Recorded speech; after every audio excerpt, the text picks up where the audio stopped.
Hello friends, welcome back to my YouTube channel होनेर study centre में। Friends, जैसा जैसा कि आपको पता है कि एनसीईआरटी साइंस की हैंड रिटेन नोट्स की सीरीज चल रही है और ये केमिस्ट्री की थर्ड पार्ट है।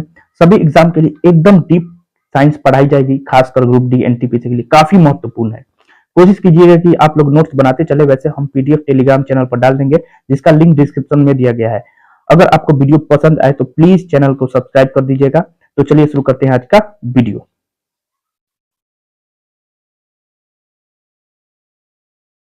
पिछली कक्षाओं में हम लोगों ने पदार्थ की तीन अवस्थाओं के बारे में पढ़ा था, ठोस, द्रव, गैस। और चौथी अवस्था प्लाज्मा और पांचवी अवस्था बीईसी, बोस आइंस्टाइन कंडेंसेट के बारे में।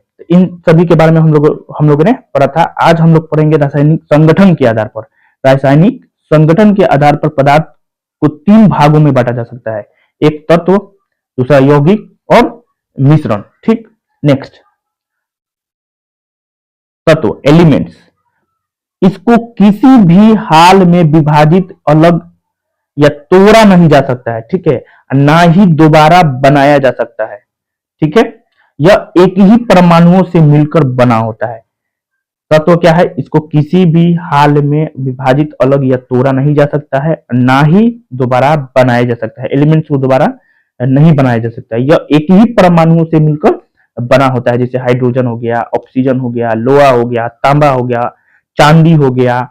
ठीक है, तो ये सब क्या है? तो तत्व है। यौगिक, यौगिक कंपाउंड, यह दो या दो से अधिक तत्वों के संयोग से बनता है।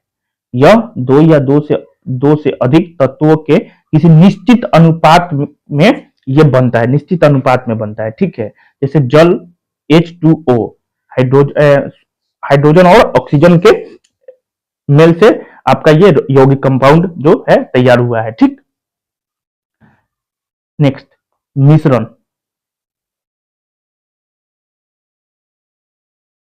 यह दो या दो से अधिक पदार्थों के किसी भी अनुपात में मिलने से बनता है। मतलब कोई भी अनुपात में मिला दीजिए आप, ये मिश्रण तैयार हो जाता है। जैसे वायु क्या है? तो गैस का मिश्रण हो गया। पीतल में आपका तांबा और जस्ता का मिश्रण हो गया, जिसमें कॉपर कितना है?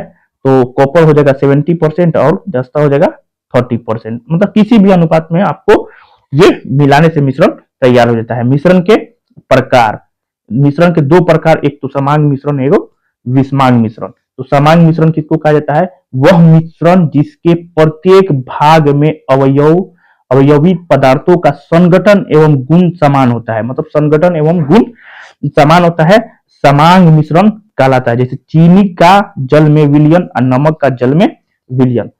समांग मिश्रण किसको कहता है? वह मिश्रण जिसके प्रत्येक भाग में अवयव पदार्थों का संगठन एवं गुण क्या होता है?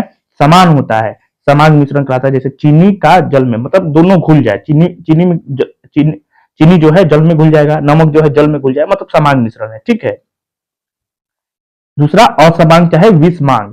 जैसे बालू एवं नमक का मिश्रण, देख रहे हैं, बालू और नमक, मतलब नहीं घुलेगा। बालू घुलेगा नमक में तो नहीं घुलेगा, इसलिए असमांग मिश्रण हो गया या विषमांग मिश्रण हो गया। ठीक, अब आइए विलयन के बारे में पढ़ते हैं।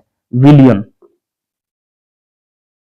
क्या? तो विलयन, विलयन दो या दो से अधिक पदार्थों का समांगी मिश्रण होता है। याद रखना है, समांगी। विलयन में क्या होता है? ये घुल जाएगा। ठीक है, इसमें घुलने वाला हो गया ना, घुल जाएगा। विलयन दो या दो से अधिक पदार्थों का समांगी मिश्रण है। जैसे नींबू जल घुल जाएगा, नींबू जल में मतलब मिक्स हो जाएगा। सोडा जल आराम से मिक्स हो जाएगा।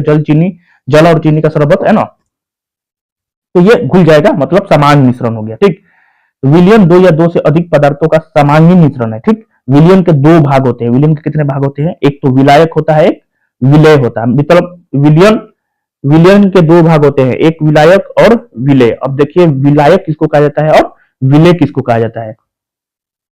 तो विलायक, विलायक में क्या होता है कि विलयन में जो पदार्थ अधिक होता है विलायक कहलाता है। समझ में आया बात? जैसे जल और चीनी हम ले लेंगे, तो जिसका मात्रा ज्यादा होगा, जैसे जल क्या हो जाएगा आपका? विलायक हो जाएगा। चीनी क्या हो जाएगा? तो विलय हो जाएगा। देखिए, विलयन में जो पदार्थ प्राय कम होता है विलय कहलाता है। जैसे जल व चीनी का विलयन, एग्जाम्पल देखिए, जल व चीनी का विलयन। तो जल क्या हो जाएगा? तो आपका विलायक हो जाएगा और चीनी क्या हो जाएगा? विलय हो जाएगा। ठीक, नेक्स्ट, आयोडीन वो एल्कोहल का विलयन। इसमें बताइए विलायक, विलायक किसको कहा जाता है?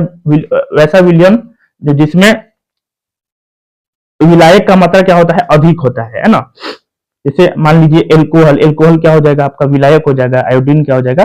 विलय हो जाएगा। ठीक, एल्कोहल क्या हो जाएगा? विलायक, क्योंकि इसका मात्रा ज्यादा रहेगा। आयोडीन क्या हो जाएगा? विलय हो जाएगा। ठीक, तो आयोडीन वो एल्कोहल के विलयन को किस नाम से जानता है? तो टिंचर आयोडीन कहा जाता है। याद रखना है, आयोडीन वो एल्कोहल के विलयन को टिंचर आयोडीन के नाम से जाना जाता है। वायु में गैस का मिश्रण, वायु में गैस का मिश्रण, तो अब देखिए वायु में क्या कौन कौन? तो नाइट्रोजन और ऑक्सीजन ये मिक्स रहता है। ठीक, तो इसमें नाइट्रोजन क्या हो जाएगा आपका? विलायक का काम करेगा। काम करेगा ना जी, क्योंकि 78% है नाइट्रोजन, तो वायु में विलायक का कौन काम करेगा? तो नाइट्रोजन। और बाकी जितना भी गैस है वो विलय का काम करेगा। ठीक, आगे बढ़िए। विलयन के गुण, विलयन के गुण, विलयन क्या होता है? तो विलयन एक समांगी, पहले ही बताएं कि समांगी मिश्रण होता है, जैसे जल और चीनी का मिश्रण। ठीक, तो विलयन क्या हो जाएगा? एक समांगी, विषमांगी नहीं होता है। विलयन क्या होता है? समांगी मिश्रण होता है। विलयन के कणों को देखा नहीं जा सकता है, आप कण को नहीं देख सकते हैं इसका। ठीक है, विलयन में प्रकाश का मार्ग नहीं दिखाई देगा। विलयन में जब टॉर्च डालिएगा, जब घोल दीजिएगा, जल और चीनी का मिश्रण जब तैयार कीजिएगा, विलयन तैयार कीजिएगा, अब टॉर्च से जब उसमें टॉर्च जलाइएगा तो क्या होगा कि प्रकाश का मार्ग दिखाई नहीं देगा। ठीक है, आगे देखिए। छानने की विधि द्वारा विलय, छानने की विधि के द्वारा विलय के कणों को पृथक नहीं किया जा सकता है। मतलब विलय, विलय मतलब विलयन में क्या हो जाएगा? तो जल और चीनी, तो चीनी की कणों को आप छान लीजिएगा दोबारा तो नहीं छनाएगा, पानी सही मतलब वो वापस आ जाएगा छननी के साथ। ठीक, आगे देखिए। विलयन की सांद्रता, विलयन की सांद्रता, एक सांद्र विलयन और दूसरा तनु विलयन। जिस विलयन में विलय की मात्रा पर्याप्त घुली हुई हो उसे सांद्र विलयन कहते हैं। बात समझ में आ रहा है कि जिस विलयन में विलय की मात्रा पर्याप्त घुली है, मतलब जैसे मान लीजिए चीनी नमक सॉरी जल और चीनी का मिश्रण ले लिए। अब क्या हुआ कि चीनी जो है विलय हो गया, चीनी क्या है? विलय है ना, जल क्या है? तो विलायक।